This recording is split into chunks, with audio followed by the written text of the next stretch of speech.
The air in the Cumberland Mountains is thin and sharp. On the afternoon of May 14, 1892, it carried the scent of pine and damp earth. The only sounds were the rhythmic creak of wagon wheels on the dirt road, the gentle jingle of harnesses, and the low murmur of conversation. Dappled sunlight cut through the canopy of leaves, painting shifting patterns on the canvas cover of the wagon. It was a peaceful scene, almost unnaturally so. Inside the wagon, a family was heading home. Ira Mullins, a man who had just sold his land, his wife, Luanza. With them were their daughter, Jane, and her husband, John. A friend named Wilson Mounts rode alongside as a guard. They were vulnerable, but they weren't worried. This was a public road through a pass known as Pound Gap, a gateway between Virginia and Kentucky, a place everyone knew. Imagine the scene. You are in that wagon. The slow, rocking motion has almost lulled you to sleep. The journey is nearly over. Then, a single sharp crack echoes from the ridgeline above. It's a sound that doesn't belong. Before anyone can react, the world explodes. The crack becomes a roar of gunfire.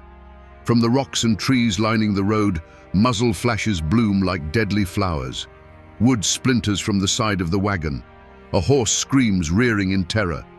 The driver, John Chappell, is thrown from his seat, a dark stain spreading across his chest before he even hits the ground. Chaos. Pure, absolute chaos. Inside the wagon, there's nowhere to run. No time to even understand. It was over in less than 20 seconds. The gunfire stops as suddenly as it began. The only sound left is the ringing in your ears and the panicked breathing of the wounded. Then, a new sound. The crunch of boots on gravel. Shadows fall over the wagon. The ambushers step out from the tree line, their faces grim, their rifles still smoking. When the first travelers found the scene an hour later, it was a tableau of horror. The bodies lay cooling in the mountain air. 5 people shot down without a chance. The horses were gone, the wagon ransacked. At first, it looked like a simple, brutal robbery, the kind of thing that happened in these wild mountains. But this wasn't a robbery gone wrong. This was an execution, meticulously planned and ruthlessly carried out. And the man who planned it, the mind behind the massacre at the Killing Rock, wasn't some common outlaw hiding in the hills. He was a man who carried a badge. He was the law. His name was Marshal Benton Taylor, but everyone called him Doc. The title wasn't medical. It was a name he'd earned for his strange, eclectic knowledge. He was a self-proclaimed healer and herbalist and a geologist who could read the mountains like a book. He was also a U.S. Deputy Marshal, a federal lawman tasked with bringing order to one of the most violent corners of America. In photographs, he looks directly at you. Piercing eyes under a wide-brimmed hat, a long, well-kept beard. He was known to be handsome, articulate, and impeccably dressed, a stark contrast to the rough-hewn world around him. He didn't look like an outlaw. He looked like a frontier intellectual, a gentleman, and he was a poet. He wrote long, flowing ballads about love, nature, and God. His work was published in local newspapers, and he was proud of it. He saw himself as a man of letters, a sensitive soul who could capture the beauty and tragedy of life in verse. Imagine that man, a lawman who could chase down a fugitive in the morning and then spend his evening composing a sonnet by candlelight. Now, hold that image in your mind, because Marshal Doc Taylor was also a killer for hire, a private contractor of violence. He ran his own informal detective agency, a service that powerful men could use to solve problems that fell outside the lines of the law. Need a witness to disappear? Need a union organizer to be discouraged? Need a rival business venture to fail permanently? You called Doc Taylor. He enforced the law, and he broke the law. He hunted criminals, and he was a criminal. This wasn't a secret life he kept hidden. In the twisted moral landscape of late 19th century Appalachia, it was an open secret. It was his brand. He was the man who could operate on both sides of the line, a useful, terrifying tool for anyone with enough money to afford him. He could quote the Bible from memory, write verse that could make a woman weep, and plan a murder with the cold precision of a mathematician. People didn't just fear him, they were drawn to him. He had a charisma, a gravity that pulled people in. And that was the most dangerous thing of all. He wasn't a mindless brute. He was a thinking monster, a predator who used his intelligence and his badge as camouflage. So what creates a man like this? A man who could orchestrate the slaughter of a family in a mountain pass and then, possibly, go home and write a poem about it. Was he born a psychopath, or was he a product of his environment? The truth is, you cannot understand the man without understanding the place that forged him. To understand a man like Doc Taylor, you first have to understand the world that created him. A world of black coal, red blood, and gray justice. The border between Virginia and Kentucky in the 1880s was not the America you read about in history books. It was another country entirely. A rugged, isolated landscape of steep mountains and deep valleys, a place the Industrial Revolution was just beginning to tear apart. For centuries, this land was home to small communities, governed by family ties and unwritten codes of honor. But then they found the coal. It lay under the mountains in thick, black veins. They called it black gold, and it was the fuel that powered America's Gilded Age. Railroads, hungry for that fuel, began to snake their way into the hollows. Timber companies clear-cut ancient forests, and with them came the coal barons, wealthy industrialists from the north, men who saw the mountains not as a home, but as a treasure chest to be cracked open. They bought up land for pennies on the dollar, often through deceptive contracts that the largely illiterate local population couldn't understand. They built company towns where the coal company owned everything: the houses, the store, the church, the people.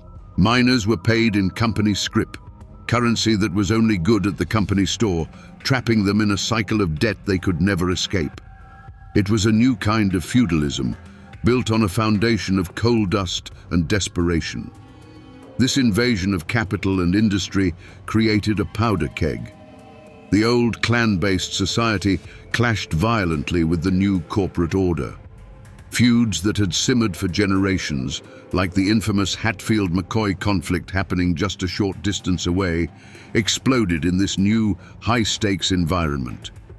But the real war was between the coal companies and anyone who stood in their way. This was a place where a man's life was worth less than a seam of good coal. And for the new railroad barons and coal magnates, men who could enforce order with a gun were not criminals, they were assets. The official law was distant, underfunded, and often corrupt. Sheriffs were frequently on a company's payroll. Justice was a commodity, bought and sold like anything else. So the companies built their own private armies. They hired guards, detectives, and enforcers to protect their interests, break up early attempts at unionizing, and intimidate the local populace. The line between a lawman and a hired gun didn't just blur, it often vanished completely. It was a world of violence where disputes were settled not in a courtroom, but with a Winchester rifle on a dusty road. This was the world that created Doc Taylor. It was a world that needed men like him, men who were comfortable with violence, who understood the local culture, and who could navigate the murky waters between what was legal and what was necessary. A man with a federal badge, who was also willing to work for private interests, was the perfect instrument of power in a land where there was no real power to be had. And the most valuable asset in Wise County, Virginia, was a man who wore a federal badge. How does a man like Doc Taylor get a federal badge in the first place? He wasn't a career lawman from back east. He was a local. And in that time and place, that's exactly what the federal government was looking for. They needed men who knew the terrain, who understood the complex web of family feuds, and who weren't afraid to get their hands dirty. Doc Taylor, with his intelligence, charisma, and growing reputation, was a perfect fit. On paper, his duties were clear. As a U.S. Deputy Marshal, he was the long arm of the federal government. He chased moonshiners, served warrants in remote hollows, and hunted fugitives who crossed state lines. By all accounts, he was effective. He was smart, he was fearless, and he knew how to talk to people, or how to intimidate them. He built a network of informants and allies, projecting an aura of authority that few dared to challenge. But that was only half of his business. The other half operated in the shadows, under the name of his private detective agency. This agency was his real masterpiece. It was a legitimate front for an illegitimate enterprise. The badge wasn't his job, it was his brand. It was the ultimate guarantee of his services. Imagine the power this gave him. As a federal marshal, he could legally carry any weapon he wanted. He could travel anywhere, ask questions, and demand answers with the full weight of the government behind him. Who would dare lie to a US Marshal? Who would refuse him entry? His badge was a key that opened every door. Now, imagine that same man working for a coal baron. A union is trying to form in a mining camp. Doc Taylor rides into town wearing his badge. He doesn't come as a company thug. He comes as a federal officer. He starts asking questions, investigating some vague, unnamed federal crime. He interviews the union leaders. He lets them know they are on his radar. The message is clear, but legally untouchable. The union drive mysteriously falls apart. The coal baron pays his fee. This was his genius. He weaponized the law. His official investigations often conveniently overlapped with his private contracts. Was he pursuing a federal fugitive, or was he tracking a man for a client who wanted him silenced? Often, it was impossible to tell. The ambiguity was his shield. He created a reality where his violence was indistinguishable from his duty. He solved crimes for the government and committed them for private clients, sometimes on the same day. He was the perfect solution for powerful men with unsavory problems. But his next client wasn't a coal baron with a political agenda. The motive was much older, much simpler. It was pure, simple greed, and it would lead him to a man named Ira Mullins. Ira Mullins was not a wealthy man. He was a Kentucky farmer, a merchant, and by some accounts, a preacher. Like most people in the region, his life was one of hard work for little cash. He was a familiar face in the small towns and settlements that dotted the border. He was known as a decent, God-fearing man trying to build a life for his family. His problem, and ultimately his death warrant, was a piece of land he owned in Virginia. It wasn't the best farmland, but it sat squarely in the path of the expanding railroad and the coal companies that followed. And so, the land that had been in his family for years suddenly became valuable. An offer was made, a deal was struck, and Ira Mullins, for the first time in his life, found himself in possession of a significant amount of money. We're not talking about a number in a bank account. This was the 1890s. The transaction was made in gold and silver coin and paper currency. A heavy sack filled with $1,300. It's a sum that sounds almost small today. But you have to adjust your perspective. In an era when a working man might earn $1 a day, this was a life-changing fortune. The money was from a land sale, cold, hard cash. In today's dollars, it would be over $50,000, maybe more. But it wasn't just the amount that was dangerous. It was the fact that in this part of the country, everyone knew everyone's business. There were no secrets. The news of Ira's windfall spread through the mountains like a wildfire in a dry forest, and everyone knew Ira Mullins was on the move. He had to get the money from the sale in Virginia back to his home in Kentucky. The safest way, he believed, was to travel with his family. So he assembled his small party: his wife Luanza, his son-in-law John, and his daughter Jane. They hired a local man to drive the wagon and a friend, Wilson Mounts, to ride along as an armed guard. They were a visible, slow-moving target, but they were counting on safety in numbers. They believed no one would dare attack a family in broad daylight. They were wrong. The story of the Mullins fortune was on the lips of everyone in Wise County. It was whispered over fences, discussed in general stores, and spoken of in hushed tones in the dark. Smoky saloons where men of violence gathered. Word of the Mullins money traveled fast, and it reached the ears of two brothers who were as stupid and brutal as Doc Taylor was sharp and cunning. Hennon and Cal Fleming were brothers, and they were trouble. They were known throughout the region as violent, unpredictable men. They were small-time outlaws, involved in moonshining, theft, and brawling. They had the brutality for crime, but they lacked the intelligence to pull off anything significant. They were attack dogs waiting for a master, and they found one in Doc Taylor. We don't know exactly where the meeting took place, maybe in the back room of a smoky tavern, or in a secluded cabin deep in the woods. But we can imagine the scene. The Fleming brothers, rough and greedy, leaning in as the well-dressed, charismatic U.S. Marshal lays out a proposition. He wouldn't have presented it as a desperate crime. He would have framed it as a business opportunity, a sure thing. He would have explained the situation with calm, methodical precision. Ira Mullins, a fortune in cash, a predictable route, a vulnerable party. The Flemings would have seen the risk. But then Taylor would have played his trump card, himself. Imagine his pitch. He wasn't just some outlaw suggesting a robbery. He was the law. He could provide intelligence. He knew the roads, the schedules, the lawmen who patrolled them. More importantly, he could control the aftermath. Who would investigate the crime? Local sheriffs, men who feared him or owed him favors. And if the feds got involved, well, he was the feds in this part of the country. He could steer the investigation in any direction he chose. To the Fleming brothers, this must have sounded like the perfect crime, handed to them on a silver platter by the one man who could guarantee they'd get away with it. All they had to do was provide the muscle. The deal was struck. The plan was chillingly simple. They would track the Mullins party on their journey back to Kentucky. They knew the route would take them through Pound Gap. And within the gap, there was a specific landmark, a large outcrop of rock that locals called the Killing Rock. The road narrowed there, forcing the wagon to slow down as it passed beneath the stone. It was a natural ambush point, a perfect kill zone.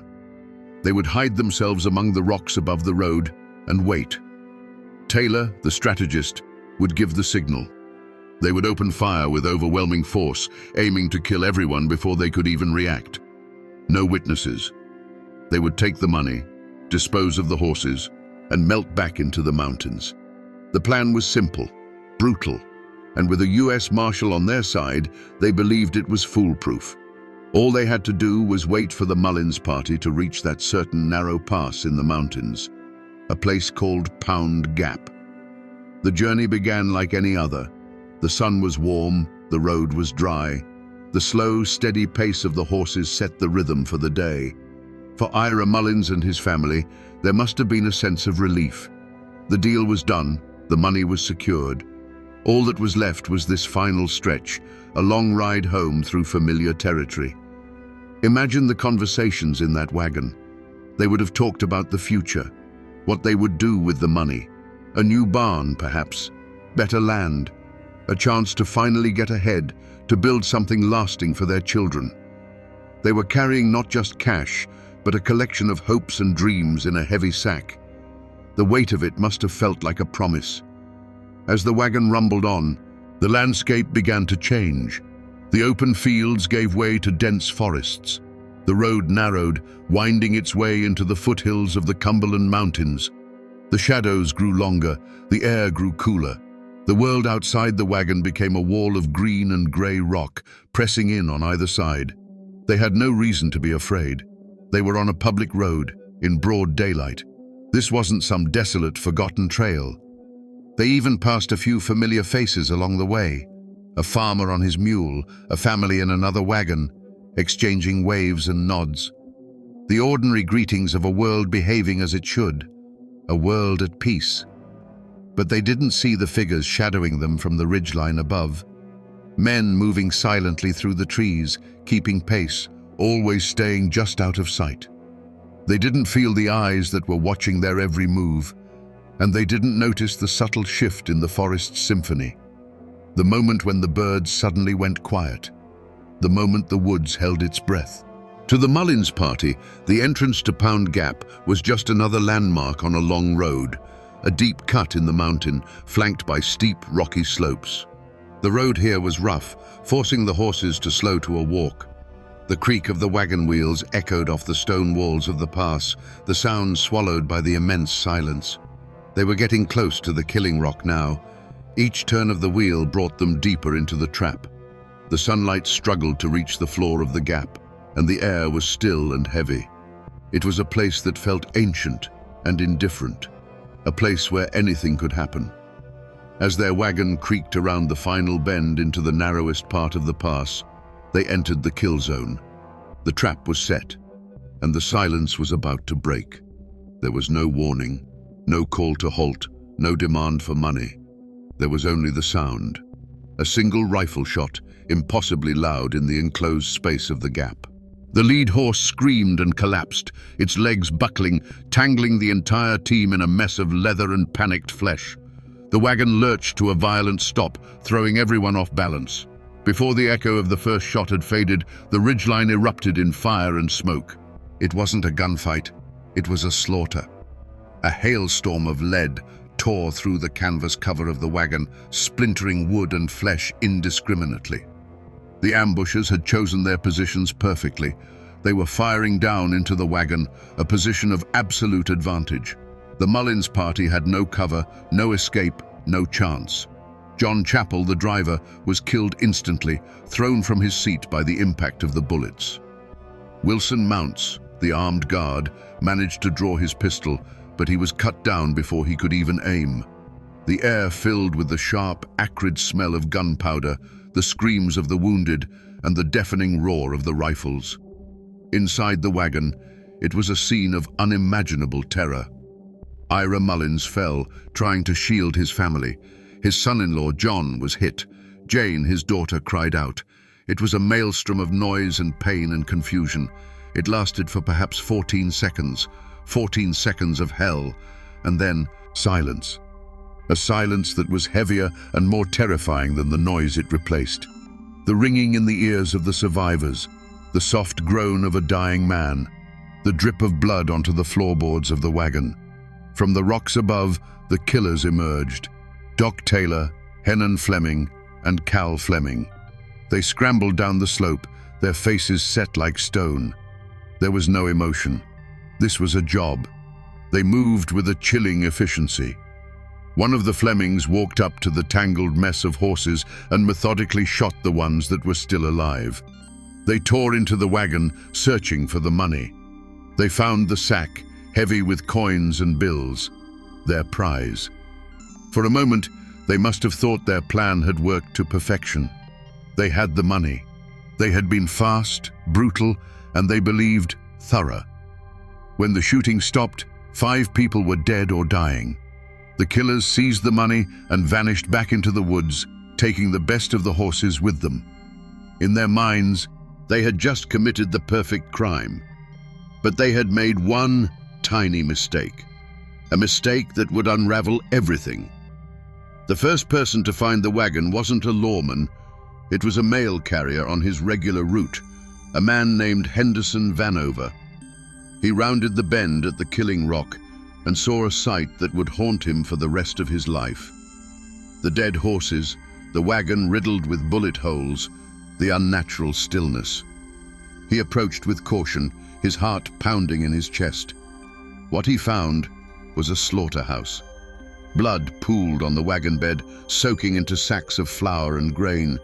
The bodies were tangled together, victims of a sudden, overwhelming violence. The scene was chaotic, but one thing was immediately clear to him. This wasn't the work of a single highwayman. This was the work of a team, an organized, ruthless team. He turned and rode as fast as his horse could carry him to the nearest town, Gladeville, which is now the city of Wise, Virginia. When he burst into the sheriff's office, the story he told sent a shockwave through the community.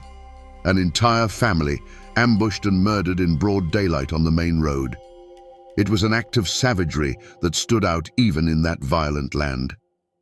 The local sheriff, a man named Hunsucker, gathered a posse and rode out to Pound Gap.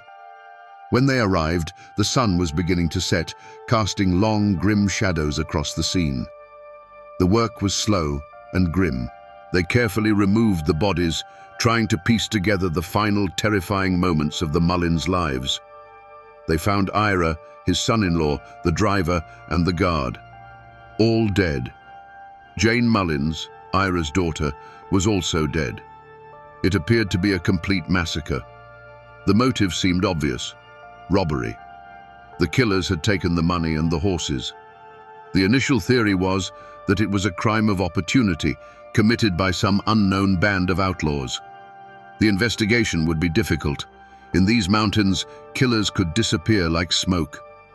But then, as one of the deputies carefully examined the bodies inside the wagon, he heard a sound, a faint, barely audible moan. He moved aside a blood-soaked blanket and froze.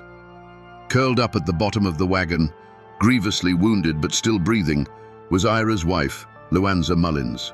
The mistake wasn't something they left behind. It was someone. Amidst the carnage, investigators found one survivor. She had been shot multiple times and left for dead. But she was alive, and she had seen them. Her testimony, whispered from a bed of pain, was explosive. She identified the Fleming brothers, men she knew by sight.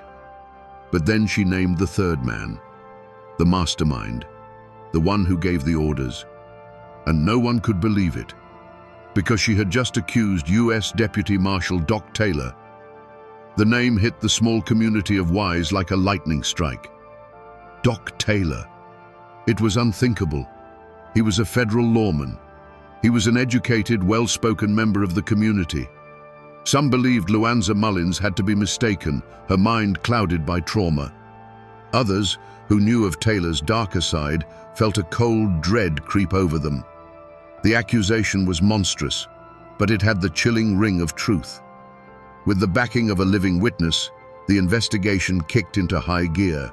Sheriffs and marshals, some of whom were Taylor's own colleagues, began a discreet but urgent search. They needed more than one person's testimony to bring down a man like Doc Taylor. They needed hard, undeniable proof. They began looking into his known associates. The Fleming brothers were already prime suspects, and searching places he was known to frequent. And in the course of that search, they found it. A piece of evidence so bizarre, so utterly insane, that it has no parallel in the annals of American crime. It wasn't a murder weapon. It wasn't a bloody piece of clothing. It was a manuscript, a long, handwritten poem. The title was The Killing of the Mullins Family. It wasn't a diary entry hidden away in shame. It was a ballad, written with a confident, flowing hand, as if intended to be read aloud or even set to music.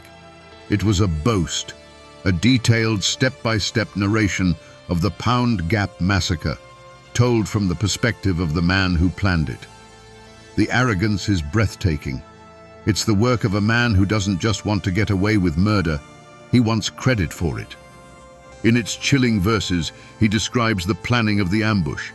He mocks the Mullins party for their foolishness, for believing they were safe. He details the attack with a cold, almost gleeful precision, portraying himself not as a common thief, but as an avenging figure, a righteous predator. It is a work of profound narcissism and absolute remorselessness, a piece of folk art written in the blood of its subjects. This poem is a map of a killer's soul, a window into a mind so twisted that it saw mass murder as a story worth telling, a deed worthy of verse. We are going to return to this document. We will break down its lines and uncover the secrets hidden within his words. But first, you have to understand what happened when the law realized one of its own was a monster, and that he was holding a written confession to one of the most brutal crimes in the state's history. A confession in verse was unprecedented. It was arrogant. It was insane. But it wasn't enough to convict him without catching him first. And Doc Taylor was now on the run. The manhunt for Doc Taylor was unlike any other. This wasn't a case of lawmen chasing a common outlaw. This was the law chasing itself. They were hunting a man who knew all their secrets, all their methods, and all their weaknesses. He had been one of them. He knew how they thought, how they tracked, and where they would look. In the first few weeks, he was a ghost in his own backyard. He vanished into the labyrinthine mountains of Appalachia, a wilderness he knew better than any man alive. He could live off the land, navigate by the stars, and use the rugged terrain as his greatest ally. Posses would follow his trail for days, only to find it go cold at the edge of a river or the face of a cliff. It was like chasing the wind. Reports of sightings trickled in, creating a confusing and contradictory picture of his movements. He was seen in Kentucky, then Tennessee, then West Virginia. He seemed to be everywhere and nowhere at once. He used his old network, calling on people who either remained loyal or were too terrified to refuse him shelter. For a night, he would be a guest in a remote cabin, and by sunrise, he'd be gone, leaving behind only rumors. The manhunt became a sensation. Newspapers across the country picked up the story of the killer poet, the federal marshal turned mass murderer. The pressure to capture him grew immense. The state of Virginia put a handsome reward on his head. When local law enforcement proved ineffective, the governor called in the big guns, the Pinkerton National Detective Agency. The Pinkertons were the best in the business. They were relentless, methodical, and had a national reach. They put their top agents on the case, flooding the region with wanted posters bearing Taylor's handsome bearded face. The net began to spread, moving from a regional hunt to a national one. They knew Taylor couldn't hide in the mountains forever. Eventually, he would have to surface.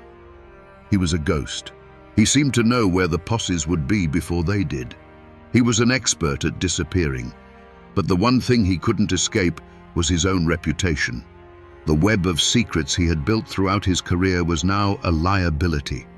The powerful men who once protected him, the coal barons and politicians who had used his services, were now terrified of him.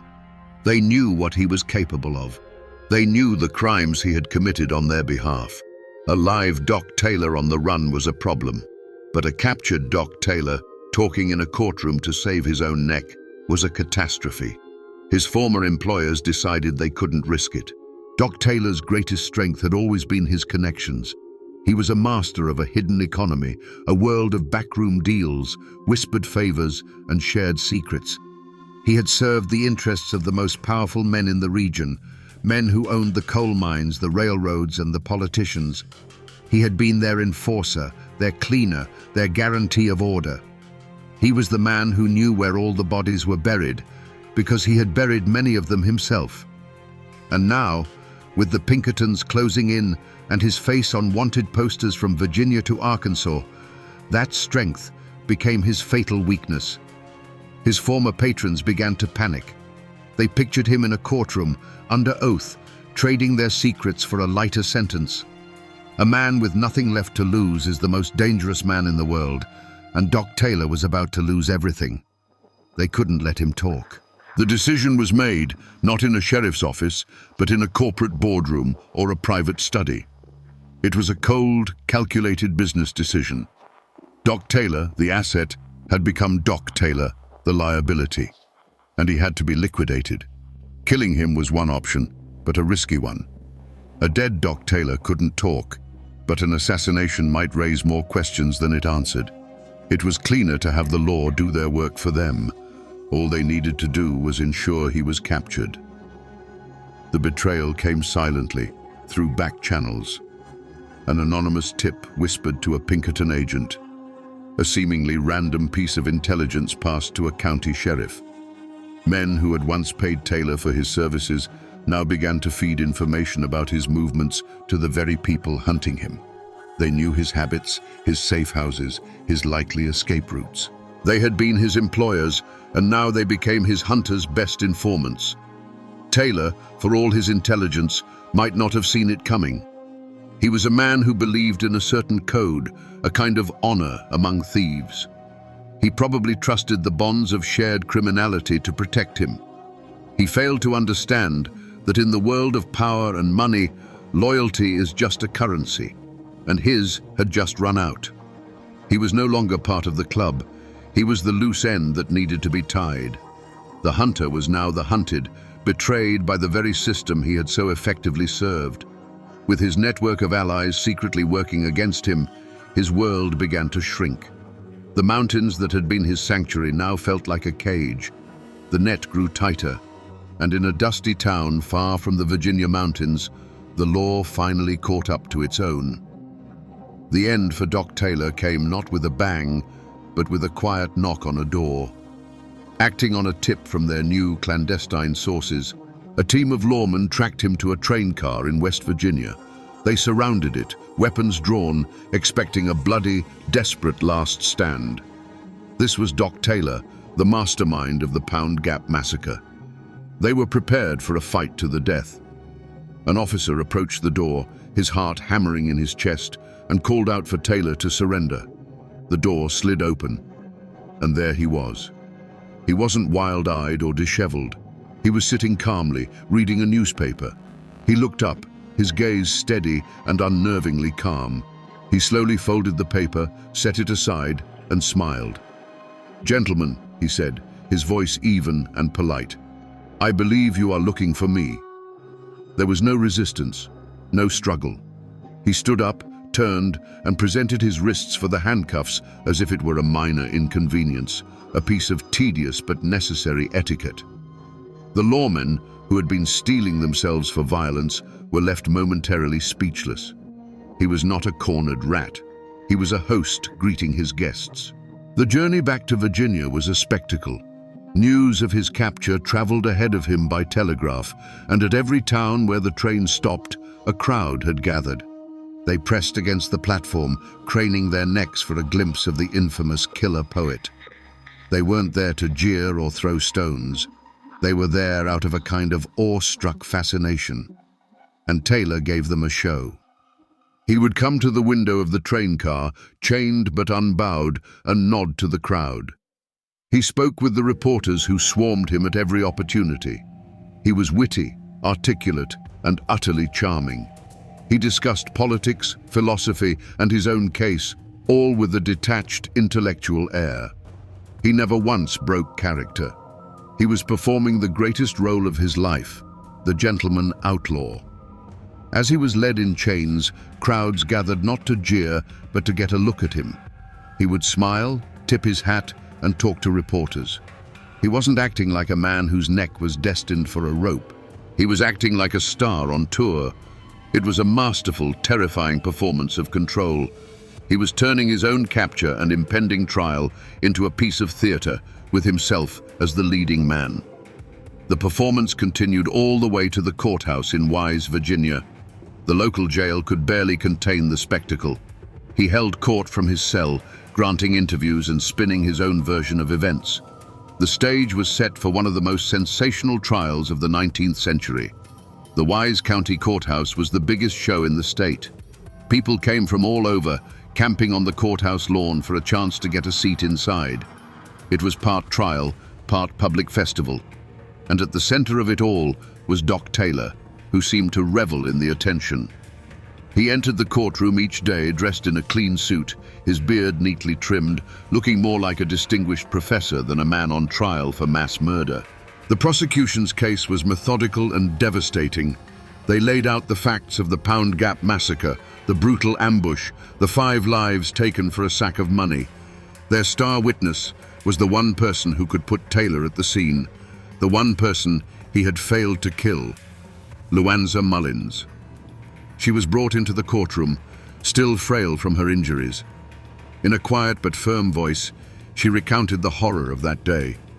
She described the sudden explosion of gunfire, the chaos in the wagon, and then she pointed a trembling finger at the defendant's table.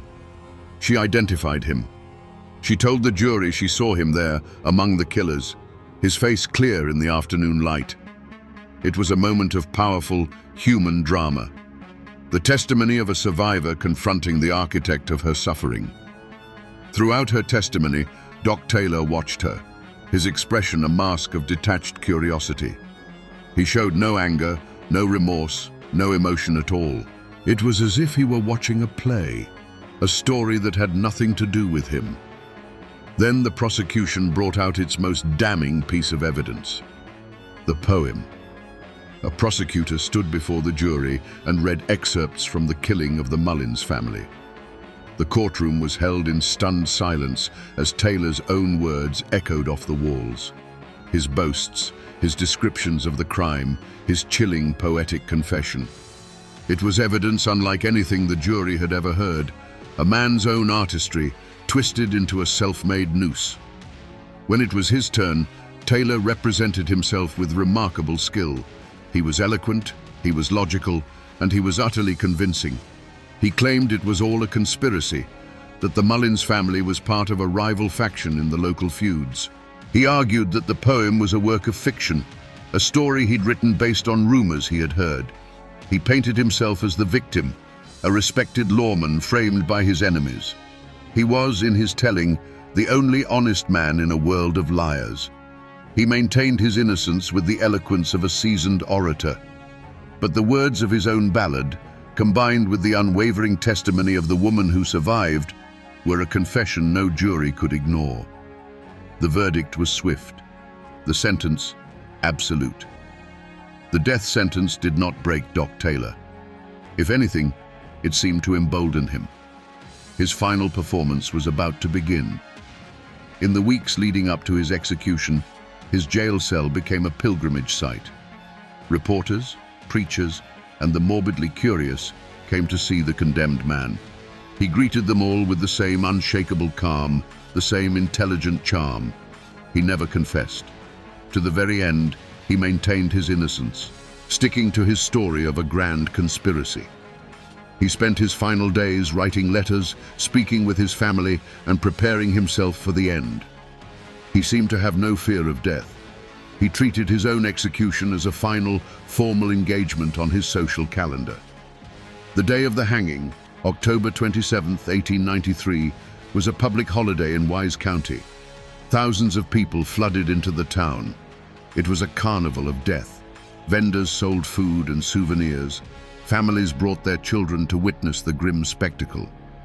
A special gallows had been constructed in a field just outside of town to accommodate the massive crowd. Shortly after noon, the procession began. Doc Taylor walked from the jail, his head held high. He was dressed, as always, in a fine suit. He scanned the crowd, his piercing eyes taking in the thousands who had come to watch him die. He didn't look like a man being led to his death. He looked like a politician walking to the podium. On the gallows, he was given the chance to say his last words. He spoke for nearly an hour. It wasn't a rambling, desperate plea. It was a structured, eloquent speech. He thanked the sheriff for his kindness. He forgave his enemies. He once again proclaimed his innocence, casting himself as a martyr.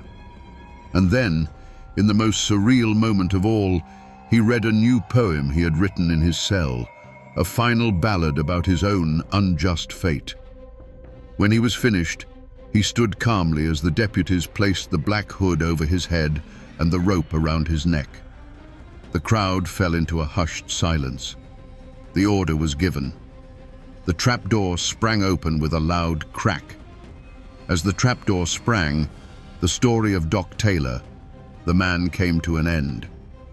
But the story of Doc Taylor, the legend, the American monster, was just beginning. The body of Marshal Benton. Doc Taylor was buried in a family plot, but his ghost has never left the mountains. For over a century, his story has been told and retold, becoming a dark piece of American folklore. A campfire tale with a terrifying difference. It was all true. He remains a figure of profound and disturbing contradiction. How do we reconcile the man who wrote sensitive lyrical poetry with the man who planned the cold-blooded murder of a family for money? Was the poetry a mask, a sophisticated camouflage for the monster underneath?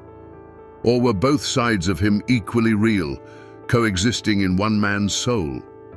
Was he simply a psychopath, born without a conscience, who used his intelligence and charisma to manipulate the world around him?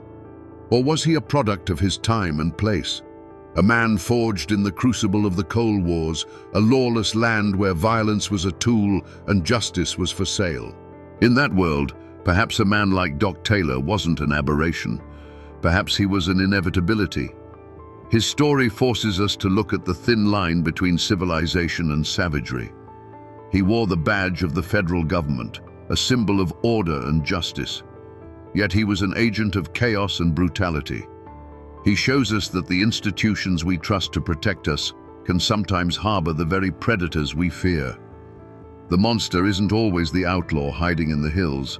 Sometimes he's the man with the badge, the respectable citizen, the one hiding in plain sight. The poem, his chilling masterpiece, is his true legacy. It's more than a confession. It's a monument to his own ego, a testament to a man who believed his crimes were so grand they deserved to be immortalized in verse. He didn't just want to kill and steal, he wanted to be the author of the story. In the end, Marshal Doc Taylor remains a uniquely American contradiction. A lawman who broke the law, a killer who wrote poetry, a monster with the face of a gentleman.